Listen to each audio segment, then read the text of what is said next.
मुख्यमंत्र्यांच्या नागपूरमध्ये हत्येचं सत्र सुरूच बघायला मिळते। गेल्या 2 दिवसांमध्ये नागपूरमध्ये 6 हत्या झालेल्या आहेत। काल संध्याकाळी जरीपटका परिसरामध्ये 18 वर्षीय तरुणाची हत्या करण्यात आली। अय्या कुरेशी असं मृत पावलेल्या तरुणाचं नाव आहे। तर शनिवारी रात्री 5 पावली परिसरात रवी सातपैसे तरुणाची धारदार शस्त्राने भोसकून हत्या करण्यात आली।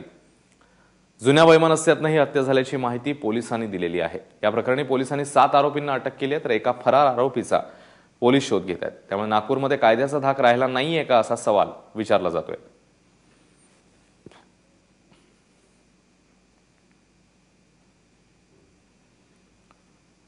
शुक्रवारी पहिली हत्या झाली ती मरार टोलीमध्ये निलेश कवरती या व्यक्तीची हल्लेखोराकडनं भर वस्तीमध्ये त्यांना ठार करण्यात आले। दुसरी हत्या शुक्रवारीच झाली वाथोडामध्ये हरीश बावणे याची शिवीगाळ करणाऱ्यांना हटकलं म्हणून ही हत्या करण्यात आली।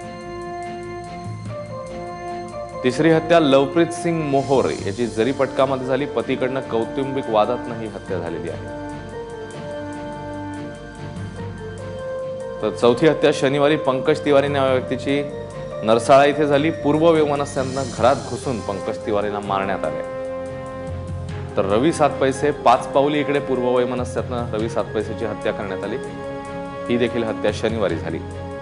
आणि रविवारी म्हणजे काल 6वी हत्या बघायला मिळाली कामगार नगर परिसरात अय्या कुरेशी या व्यक्तीची।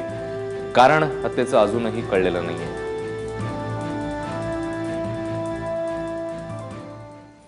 आणि अधिक माहिती घेऊया, आपले प्रतिनिधी रजत वशिष्ठ आता आपल्या सोबत आहेत। तर रजत, आपण बघितलं की 6 हत्या साधारण झालेल्या आहेत गेल्या काही दिवसांमध्ये। कशा प्रकारे आता कारवाईची पावलं टाकण्यात येत आहेत, काय म्हणतात पोलीस या सगळ्या हत्यांसंदर्भात?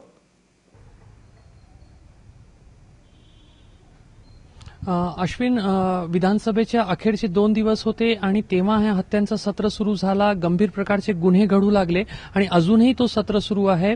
6 हत्या झालेल्या आहेत। जीवघेणे हल्ल्याचे 2 प्रकरण घडलेले आहेत, त्याच्यामध्ये 3 जण गंभीर जखमी आहे। आणि चोरी आणि जबरी चोरीच्या 9 घटना घडलेल्या आहेत, त्याच्यामध्ये जवळपास 20,79,000 रुपयांचा मुद्देमाल चोरला गेलेला आहे। त्यामुळे अत्यंत गंभीर घटना घडल्यानंतर नागपूर पोलीसही आता ऍक्शनमध्ये आलेले आहेत। हत्येचे जे संपूर्ण 6 प्रकरण आहेत त्याच्यामध्ये आतापर्यंत 15 आरोपींना अटक करण्यात आलेली आहे। तर काही जे फरार आरोपी आहेत त्यांचा शोध घेतला जात आहे। शहरात ठिकठिकाणी नाकाबंदी करून शोध घेतला जात आहे। त्यामुळे नागपूर पोलिसांचे सर्व पथक जे आहेत ते कामाला लागलेले आहेत।